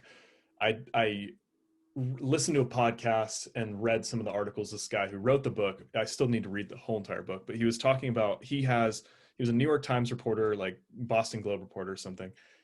He had a terrible memory, and he went to cover the World Memory Championships, where like all these 16 and 17-year-olds memorize pi to like the 4,000th digit or some crazy shit like that. Yeah. And in the process of covering it, he decided that he was going to work with one of these kids and learn how to make his memory better. And he got addicted to it. And then he ended up winning the competition Holy shit. like a year later. Um, That's crazy. and it's nuts, a crazy story. And he was talking about how the technique, and the technique is you create. So let's say, for example, you need to remember like 15 sequences of letters. The easiest way to do that would be to find a place that you can go to in your mind that is familiar with you and has like a familiar set of objects. So like you would picture like for me it'd be like, okay, picturing like the kitchen in my house that I grew up with. Like I know the color of the tiles, I know where the knives are, I know all this. And then as you walk through it, you associate those mental objects with the letters or numbers you're trying to remember. And Yeah. you're able to walk through your entire house essentially remembering all this crazy stuff. And it was really mind-blowing. And I think that to me just like what I took out from that was that we have kind of evolved this natural visual sense. Well, we've evolved from this natural visual sense that we're able to sort of conceive of. It's almost like and I'm very visual too, and when I like read a book or when I listen to music or when I draw something, like I always have like this, almost like this form, like a platonic sort of form or ideal in my head of like what it's supposed to be, but it's just like that process of trying to like actualize it. And I think it kind of plays into this idea of a memory palace too, where it's like you're able to go back and dig through something that's has such a like multi-varied feeling to you that you can actually plant objects back into it and remember them. It's just crazy to me. Yeah, so I'm super obsessed with, I love the concept, and I'm super obsessed with the mechanism that makes that happen. Mm-hmm. And example I always use is ContraPoints. Are you familiar with her? Mm-hmm. Yeah, so I've watched like two of her videos, so I'm familiar, but I'm not super yeah, versed. so the point is that she like uses characters, right? Mm-hmm. And she calls it trying on ideas with a different character. Like, so it's not necessarily her speaking. And to me, that's almost what I can like setting up different memory palaces or different like, because there's almost different logic when you start to think of things and remember things and like Mm-hmm. process things in different ways.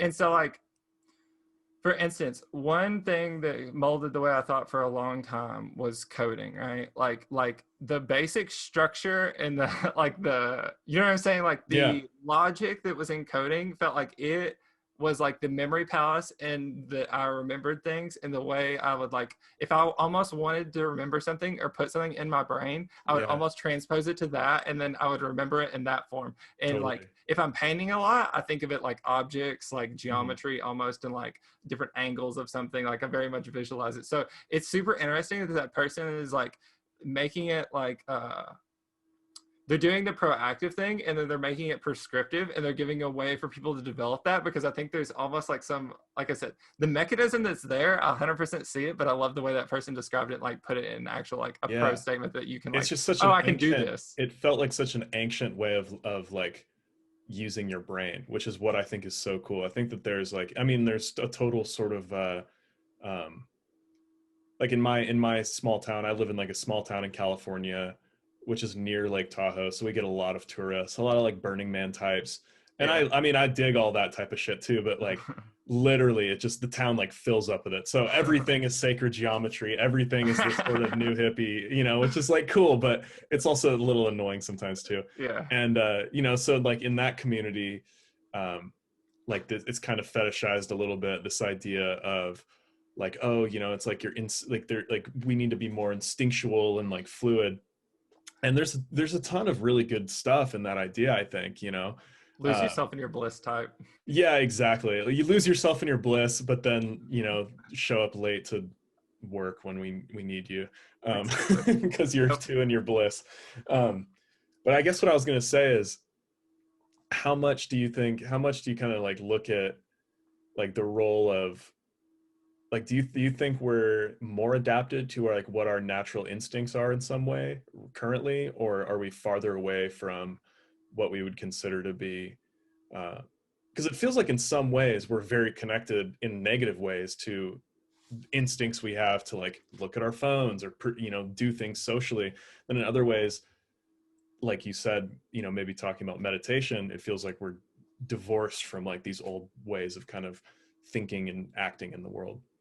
Yeah. So this is to take it head on. My marketing brain and like my salesmanship and everything tells me to reframe the question because it's impossible to answer. Okay, please do. So no. So I think, but I'm trying not to dodge it. You know what I'm saying? So I'm No, like totally. trying to fight that. So Yeah, it was a little vaguely worded. no. But it's because like there's never like we want to do things like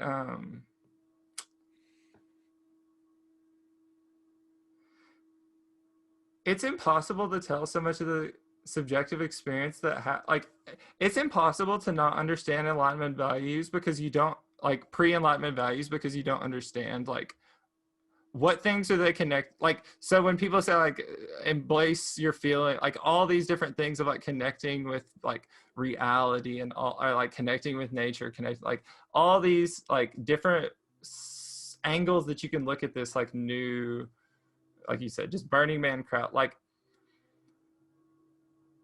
it's impossible to say we're anywhere closer or farther from anything than we were before because we just know like almost we know the problem that we were set with, like very much a Hegelian sense, like we know the part of history that got us to this point. Yeah. And all I can say is like reactionary. I don't think we're necessarily like, I think Burning Man is, and I'm using that as like almost a way to describe kitsch spirituality or kitsch return to nature, or like, you know what I'm saying, like almost like yeah, return to nature. That's a good way of looking at it. Yeah, like I look at a lot of this, or even because I think there's value to be found in, I think his name's like Alan Watts, or I don't know, a lot of these people that like, I think there's a lot of value to be found there, but like I don't know how much like I think that has to be taken with a full philosophical underpinning, like of like Plato to Hegel, you know what I'm saying, like you have to like, you have to be able to take that with a certain, so it's impossible for me to say we're closer or farther for something because I don't know, honestly don't know what the fuck those people think, you know what I'm saying, like a majority of people, like I don't know what ground they're building on to like make these assumptions. Like a lot of people, you talk to them, it's like we're saying dialogue, and like you realize that you agree on a lot more stuff, and people just have built like different languages to communicate their feeling that we both feeling. So it's impossible for me to say like this is like where we're at on the progress. I just think if we did ever have, I'm a very Foucault, but like if there ever was a society that like had this level of breaking the self, whether it be through like Christian dictatorship, whether it be through like original Egyptian like religions, whether it be through like, you know what I'm saying, like however we're breaking it down, like if there ever was a idea where people almost were able to conceive of themselves as metaphorically like bees and being like, you know what I'm saying, like serving this queen or this ideal good or whatever it is, and we're able to break the sense of self and all those things purely, like they were so far behind on so much of these other like second and third level epistemics and stuff like that, that like it's so hard to construct whether they're better or closer or all these things. I just know like that is the first level epistemics, the Stoicism, the like meditation, the base level meditation, like all this stuff is I think something that gets us like closer to that. And I think that is like just a very like point A to point B. So like I think I think that having heard your response too, I guess I would kind of tailor my question to be more like, there are so many different ways of dealing with the current reality that we're living in, and all of them have some sort of, it's like everyone's running a different experiment in some way and this is really like the postmodern condition. I mean, to like even going back 20 or 30 years ago, there was still a much more sort of established, like at least in the West. And I guess that's where I kind of speak from, because I can't speak for any culture that I really have no idea or understand anything about. But like in the West, 20 or 30 years ago, again, the binary reality of like living in a time when you've got the Soviet Union as the opposite force, and in their society we are the opposite force. Once you kind of have that go away, like in the 90s, growing up as a kid in the 90s, there was this idea, like even as like an 8 and 9-year-old, that like first of all, there was still kind of a national identity between most people. I mean, of course there were like bohemians and weird and kind of weirdos, which there always and necessarily needs to be, like that's important. But there was like this sense that we were like closer to like peace. And then I remember as a kid, like 9/11 happened. But this is also something that I like the trajectory you're going, but I also want to throw in that we also, because I'm relatively the same age, we also have a brain fart around all the like Oklahoma City bombings and stuff. Totally. And there was reactions to stuff like the TPP and stuff like that. It's just we kind of do mind lap it, but I 100% agree that like relatively speaking, you know what I'm saying, there was a national identity. Like now it's like there are, I mean, and there always have been, like America's never been a place where like everyone's been unified in some sense, but there is at least, I feel like there is at least more of like a cultural identity that we had. And as we're kind of entering, like I think the internet is something we've never really even touched on in this conversation yet, but that's kind of propelled all of these different, I mean, it's like one node that allows there to be infinite amounts of other ideas and opinions to be spread rapidly. And in some ways it's an amazing thing. In other ways, it's, I think, a destructive thing. I mean, just like the inherent problems of being human to begin with.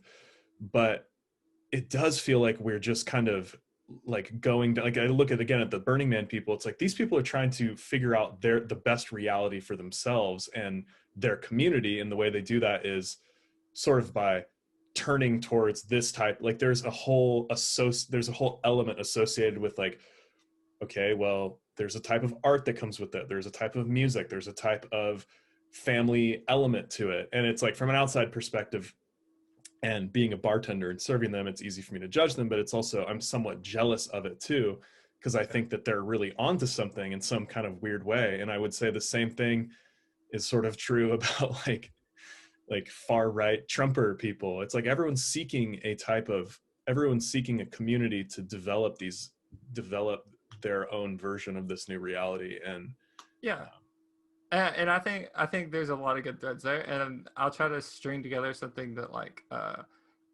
brings a little structure to, like, even because we've kind of danced around a couple things like the postmodernism, postmodernism, like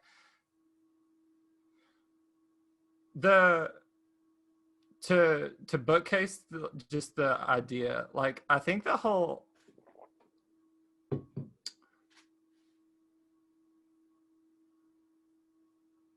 the reason for saying postmodernism just off the bat is that it's important not to look at postmodern ideas and say wrong.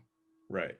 And it's an expansion. So that's why the whole linguistic structure of postmodernism is so important, because we all know like modernism being science, like it's very nuanced, but you can look up just modernism is basic Enlightenment ideas and everything like that. So like if like once, and you set up the scene very well, is that kind of like this slow erosion. Like there's not like, even when I forget his name, Leopold or whatever, French, like whenever he wrote the postmodern condition, like it was something that was like slowly evolving and not something that hit as fast. And you touched on exactly the crux.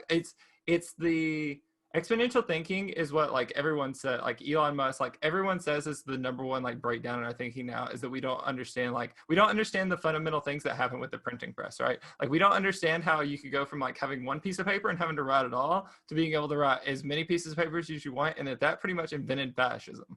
You know what I'm saying? That invented communism. Like that invented all these things. Like Marshall McLuhan describes this perfectly of like the printing press created the atomic bomb. You know what I'm saying? Like it 100% like how are you going to communicate in between the people to like, you know what I'm saying? You're writing on paper, you're like typing all this shit up. Like all this stuff is happening like that had to get there. So like we don't understand the internet, and that's the thing that like you have this slow postmodern grind, and that's what I was saying. Like it's important to not get like dismiss like the 80s and like the like I said Oklahoma City bombing, like the general distaste that was brewing in the 90s, because although that seems like slow paced and like not that like explosive now and like exciting, it was something that was spinning out a long period of time, and time moved different then. You know what I'm saying? Like that was a big fucking deal. And I was a kid too. It's hard to actually remember. I remember what my parents were saying. Exactly. And the point, but it's to what you said, 9/11, right? Like you immediately just jump to that because that's the thing. So it's not even that like we're looking at it with rosy colored glasses too much on purpose. So but the point is with 9/11, it just coincides with so much to do with the internet, right? And that's the other thing you touched on. So that's the thing that I think is like, and I think I said this in my book, like if the printing press made everything, like put every idea on paper, this is going to like allow us to quantify everything else. Like you can put any other idea anywhere else. Like you can say anything on a piece of paper. The only difference is you can capture anything in like digital, like you can capture visual, audio, like you can literally do anything else that's outside of that paradigm. Like any other point of reality that you think, like smell, you can code smell, easy. Yeah. You know what I'm saying? Like all these things that we think like, oh no way, like ultraviolet light, easy. You know what I'm saying? Like Neuralink just makes these things so that we don't understand the actual, like, it's not as much the internet, it's just linking together a shit ton of nodes, like you said. You know what I'm saying? So it's like, that's more the thing that we're like, Slavoj points this out great, like super in detail in his book, Hegel and the Wired Brain.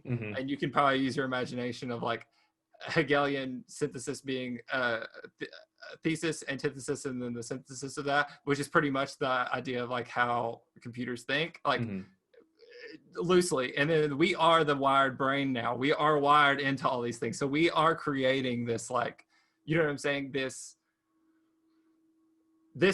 accumulated thing of knowledge that is like, we don't even, like, it allows us to tangify a lot of the, before when you would say things like environmental change, right? Like it's impossible to put a label on it unless you can see it or a way to tangify it. Like the internet is a way to start to tangify. Like you couldn't imagine all the books in the world. You couldn't even realize how not smart there's so much things you couldn't realize. And this is getting to the postmodern condition of like, it just like, it accelerated all this shit so much. Like as soon as 9/11 happened, you could go on the internet and find anything.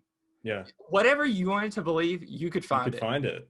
That's when I think conspiracy theories really like went up the next level. And so everyone I think believes some sort of, everyone has 2 or 3 opinions that would qualify as a conspiracy theory towards another side. Exactly. Yeah. And that gets to all the post-truth, post-institutions. Like no one believes in any of, like, everyone says college is failing. Everyone says like the banking system's failing. Like all these things. It's like, really, it's just it's downstream. Like we were talking about Bitcoin earlier, like all this stuff. Like it's all just downstream of that. And really what we're having to do is like put forth a new version of reality that is like,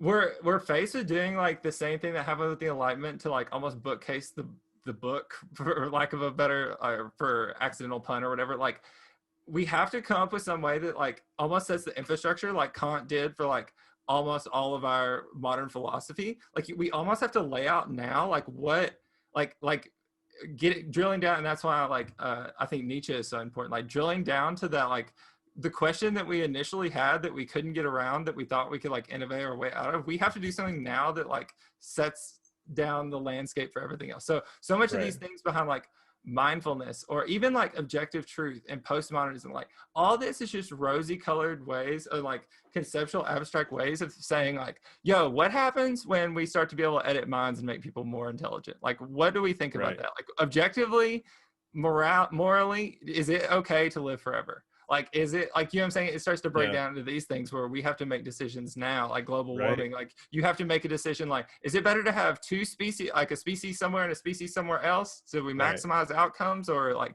all these different things that we have to, like, they're hard questions that are impossible to answer, but that have to be answered now. Absolutely. And that's kind of been one of my frustrations with um, just the way that the internet has propelled uh, and I don't want to sound like um, arrogant or anything when I say this, but like I do spend, like, I'm interested in these topics, so therefore I'm going to spend more time being interested in them. I don't expect 90% of people to really, who have jobs and they have families they come home to, I expect them to use the internet like most people do, which is they have their feed, they have the things that they believe and they get them, and then that's whatever, right? Yep. But I do yeah, I agree with you that we're kind of heading into an iceberg, and the people, and you know, for myself, looking at the way that people are communicating and the way that politics has sort of become, you know, like I've got opinions all over the map. I don't qualify. I don't, you know, I don't. I became an independent this year, actually. Like, and I Same. felt it was like this. Oh, it was like this wonderful feeling. Yep. But you know, And that's it's something to be said. Like, that's such an intangible, not to sidetrack you, yeah, but that is something to be said. Just think about like that relief. That is the surplus enjoyment behind like not having to choose. You know what I'm saying? Like, that's that, like, yeah. that voice in the back of your head that says like, why did you feel like, you know what I'm saying, that was telling you that you had to be one of those, or that you It's had to great. And like. just the name and just the fact that I'm like a registered independent. It's like I didn't realize just what that label, like, you know, I understand what labels do. And like, yes, I'm putting this on myself, but like I'm pretty proud to, like, just as I was at 18 to be a Democrat and to go to Occupy protests and stuff. Mhm. You know, that was a big part of me then. But you know, now this uh kind of what I was saying is that because most people don't, most people just live in the moment that they're in, which is totally normal and the way that it always has been throughout human history. And you know, this kind of goes back to and touches on existential philosophy a little bit, this idea that like you are a unit of one, like you are in control of who you are as an individual in the world. um, it's impossible almost in a way to be that person in a world with unlimited options. Like, where do you go? It's a buffet of unlimited options, and you're guided by things in your brain that sort of tell you to go eat 30 jello cubes for dinner instead of, you know, have the crab legs or whatever the hell. Yeah. But But I it's think this is where it's important to be able to juggle multiple. So mhm. I want to agree with what you're saying of like, there's certain people that it almost feels like you can only juggle one version of reality in your head, right? Yeah, Like, it's almost like you need just narrow it down. You know what I'm saying? I don't even. My mom's like that in a lot of ways. Like, I yeah, don't care. I really yeah. don't care about My any mom like. doesn't, she's the exact same way. She doesn't want to hear, you know, we'll like go on a walk and I'll be like, yeah, so did you hear about the new terrible blah blah? She's like, stop, just give me the good news. You know? Exactly. Yeah. Exactly. And so my point is, there is a lot of people that just want like. God, I got sidetracked just thinking about like a conversation I had recently. But yeah, go ahead. Go ahead. Sorry. My Oh, I was mind just just. but yeah, just kind of like, you know, again trying to find my old point here, but going off of what you said, you know, we're all trying Oh, to, yeah, go ahead. sorry to Please, interrupt. please, please. But it's like, they say like multitasking, most people can only hold like two things in their head. A lot of people can only hold somehow one in their head, and we're also lazy in that we want it to be comfortable. But I think like I said earlier, the first, second, and third level epistemics, like being able to understand, like you're saying, at being a self, there's only like the options are like almost unbelievable, and like almost the social forces, and like if you're really trying to counteract all the things that, like, if you go through like, for instance, if you were to go to just full stoicism, like, you know what I'm saying, like there's such like a mental like prison that puts you in, that to even do that purely is so difficult that most people Right. can't do that, but much less to look at it within multiple paradigms, to say like there is these objective things, but this is also how it affects here, and then also to understand like systematic pressures or like things like that. So I think that's where like very much the whole idea of postmodernism comes into the fold of like, it's important to always be looking and realize that like there are these narratives in the past, and that we can almost construct these together to form Yeah. like one that's a little bit closer. But it's also important to realize that we're never going to get there. So it's like what you're saying of like, I for instance, like there's people that it's just better for them, even if they like vote in a certain way or like vote, there's certain, what should I say, like hazard of just functioning as a person. Like these people have to fulfill their first level epistemic like thoughts first, like what does my family need, what is this? So it's like almost up to the people that can juggle and like think of things in the multiple paradigms of like how this affects things to like to actually have a difference. This is why Eric says, always talks about like actually putting people in power that like understand what they're doing. But more important than that is like convincing the masses that those people have a good idea or a good grasp on reality. So I know I've been fumbling a lot with like the words, but like Teddy Roosevelt, for instance, you know what I'm saying? Like everyone, you understood that person understood reality and such a multiple versions of epistemic knowledge. Like there's so many things like global narratives that were going on that he had to juggle, you know what I'm saying? Like you were saying, like left, right, like all this shit that he had to juggle, but like having a clear like definition of reality makes also a lot of people just say like, okay, I'm trusting that guy, you know what I'm saying? So I think there's a lot to be said about that, of like people that, a lot of people, it's not like, and this is what I think is super important, is not to judge people based off like almost their level that they're understanding epistemologically the world, because a lot of people, it's just like they can only judge one version of reality. Like I'm friends with a lot of Trump supporters, you know what I'm saying? Yeah, and me too. To me, a lot of their like thinking is right, and that they're breaking things down in almost like critical theory, and that they're understanding all these systematic pressures, and they're pointing out things like discrepancy in like news and stuff like that, you know what I'm saying? Like all these things, it's like, yes, you are pointing out real things, you know what I'm saying? Your opinion is valid, you know what I'm saying? But it's also, it's impossible for anyone to come together if there's not this somehow guiding force. That's why it's a long story, but like aesthetics, I believe, is the first philosophy. And then like, we're really seeing that like attention is what drives anything. Like it's the view of something, it's the performance. It's why advertising runs everything, because it's our attention that's worse than anything. It's like, I just think it's like, once again, satisfying that boredom. And so like, until there's someone that can actually like, because we know like, it's just practically like Tesla, Elon Musk, not, I was meaning like the original Tesla, but like Tesla, Elon Musk, like these people rise to the top. It's not that we necessarily have to like be on the lookout for them. Like they just rise to the top. They're super fucking smart, but it's almost that like building an infrastructure where we can trust people. Like, can you trust the New York Times when they say something about Elon Musk? Can you trust, like, you know what I'm saying? And like, how does that affect things? And I think that's where it's like I said, I think that's where like the very like critical theory aspect of it, of having a lot of activists all coming together. And like, I know even these people wouldn't agree with like this terminology, but like Matt Taibbi and Greenwald, I think like being like literally a social activist with your dollar towards those like creators, Barry Weiss, like investing in these people with your dollar and reshaping the infrastructure, reshaping the language. Like don't talk about like independent news, talk about talk about your favorite journalist, you know what I'm saying? That completely rechanges the whole paradigm, because then you're saying like, you're also pointing out to that person that they don't actually pay attention to the journalists they're paying attention to, they're just going to the same publication. Like so, you made a lot of really good points there. I was thinking as you were talking too about this kind of like, you referred back to Stoicism, and I was just thinking about how like we are essentially at the same point now that we were at the beginning of the 20th century with capitalism. Like it was obvious that capitalism as this new dominant force, capitalism and imperialism and various other like kind of pseudo monarchies were still the kind of geopolitical norm.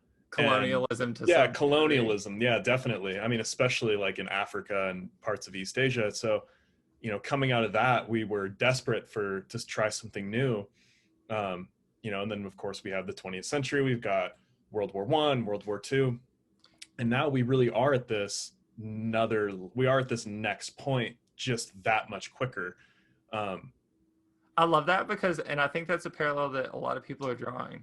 Like, you know what I'm saying? We are almost like due up again of like, I know a lot of people also hate this comparison, like obviously to the turn of the last century, but like there are only so many paths. And like I said, there's like, last time it jumped to every extreme, and I think this time is going to require a nuance, or it's going to bust in some degree. And I think Slavoj points this out great when he says that like the ultimate irony is that modern or contemporary China and Vietnam are the best managers of capitalism, right? Yeah. Like they are doing way better under capitalism and have like flourished way more and are actually running it better right now because they have a centralized top and like just let markets run everything underneath. And then ours is the one that's super gunked up, and we have all these like regulative, like almost like communist like things. It's almost like every like, yeah, because I saw that point you made in the notes, and I wanted to dive into that a little bit.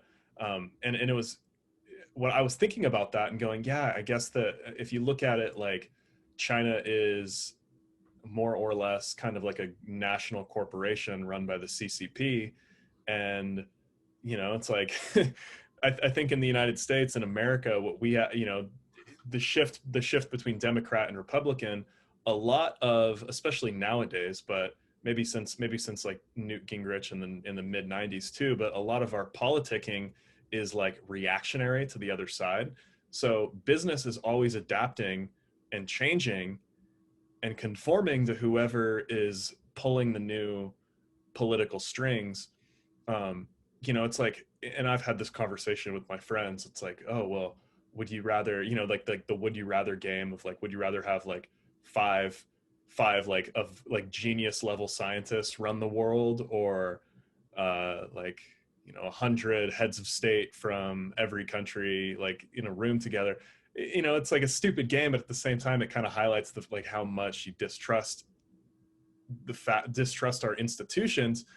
Like on one level, I'm really reticent to just be like, yeah, we should do what China's doing, but clearly what China's doing works to some degree. I mean, obviously maybe, there's lots of other factors. The fact that like they only really have Chinese people there might help. Yeah. Like if they had like a massive multicultural society, I think it'd be different. Well, you already see Hong Kong, like, oh yeah, multicultural and everything, and it's obviously a huge problem. So do you think that China, and maybe I like to try and keep them around 2 hours long, so maybe we could end on this point, but like, do you think China, like, what do you think the philosophy, like going into the next 30 years, do you think that the philosophy of China and Vietnam is like just kind of rethinking capitalism? Go ahead, because I can tell you, so really, not to plug my book, but like this is what I spend the first chapter of my book doing, is that I pretty much like break down attention arbitrage in that, and then I get to the current problem, and that's why I'm so familiar with the quote, is I use that quote like and like you get to the point where it's either so clogged up that you're actually surveying like almost too much of the people. You metaphorically, like you almost end up like Twitter, where you care so much about everyone, or even the government right now. Like it's so tangled in like this gridlock that you don't get anything done, or or you, like you're saying, you end up having like all these heads of state. But really, I think the important part that I'm trying to add on that heads of state part is that nothing really gets done, and there's such an inherent lag that you're fucking so much stuff up. Like the environment, like we see, like China would have a lot easier time actually dealing with the climate crisis than we would. Well, you know what I'm saying? Coronavirus. Yeah, like it's just because they have central authority, it makes it so much easier. So yes, it's exactly to your point of like, do you want 100 heads of state which actually aren't getting as much done, or do you want like an oligarchy that's actually just like one person doing it? And I think that's where the American experiment is super interesting, and I'm not ready to give it up, or the Western, like, so for instance, I think the thing that we have is a meritocracy on rugged individualism. But definitely. So like, for instance, the thing that I make is I really think that the downfall to people like Twitter and things like Twitter is people like Jay-Z. And like, not in like an ironic way, but like he doesn't vertically integrate or horizontally integrate, right? Like he's not buying up the whole record industry or buying up the whole, like he's buying things that craft an aesthetic that is like what it means to be African American in the United States, right? Like, so when you look at the movies he's making, it's about like, you know what I'm saying? I always mess up the name, but the K. Lauder Browder story or whatever, like he was in prison and like in prison in New York, and like end up dying in prison because they end up pretty much just forgot about him. It's like selling a kind of cultural ideal Exactly. And the point is that because our marketplace is like it is, it's why I have so much faith in Bitcoin and the dollar collapsing, but the United States still doing well, is that our marketplace and the fact that we are able, a lot of like, almost like CCP corporate, like they're almost like, we're so self-centered that we allow people to almost be their own, like, you know what I'm saying, empire. Like you look at Kanye West, you look at Jay-Z. And so my point is that I do think it's going to be more democratic, but I think it's going to be more technocratic. You're going to get like a lot more accumulation of wealth, but almost like the Jack Dorsey is going, people hate Jack Dorsey. People hate, and a lot of people even hate Jay-Z, and a lot of people hate and Tim Cook. And these are all people that I mentioned, and I even mentioned Steve Jobs. But it literally doesn't matter, because the point is that America produces like a lot of those, and the CCP is one person.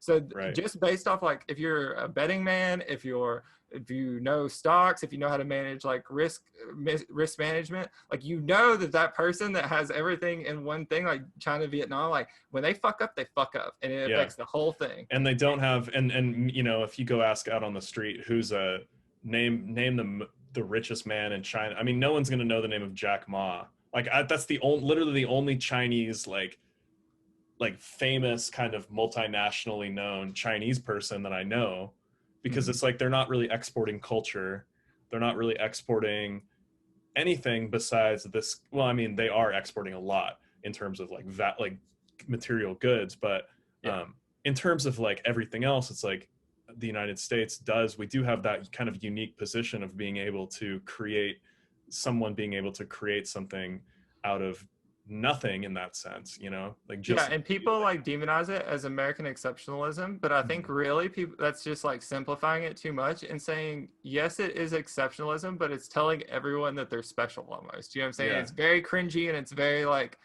sentimental. Like that's why like another postmodern term, or postmodern like idea, is like new sincerity. Like there is a certain amount of that romanticism that has to be involved. Like you almost, and that's why I think aesthetics is the first philosophy. It's like we're saying, like, you don't know what the most important or what the most powerful or the most richest or the person you look up to in the CCP is, because it's like you're supposed to be looking at an ideal almost. You know what I'm saying? Right. And when you look at like Jay-Z is a figure, you know what I'm saying? Like an individual, exactly. And people look up to him and inspire. And also, like, if he falls, that doesn't mean, you know what I'm saying? That doesn't mean like anything else falls. That means like Jay-Z falls, and that's Jay-Z, it. That's it. Exactly. And that's why I think I'm on the fence about Twitter. Like I very much appreciate Twitter, but I value Apple super highly. And I value like any of our people, like Elon Musk. To me, it doesn't matter if I hate them as a person or not. It literally matters to me zero shits. The point is there,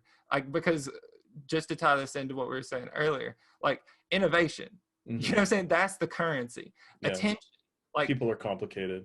Exactly. Why does Bollywood Indian films exist? Because of Hollywood. Like, you know what I'm saying? Like, it's not rocket surgery. Like, like ideas and innovation and like intellectual property, the long tail is infinite. And so until people like, to address your question and wrap it up, like, do I think they're the future? No, because I think that they're about to, like, I think that they're going to almost be stuck in the innovation sense, but I also think that they're telling us a lot that we need to learn from. And that's where I get like my technocratic, like my point of like, I think it's going to be more technocratic. I think it's like a point in the middle, I think, that we're going to end up at.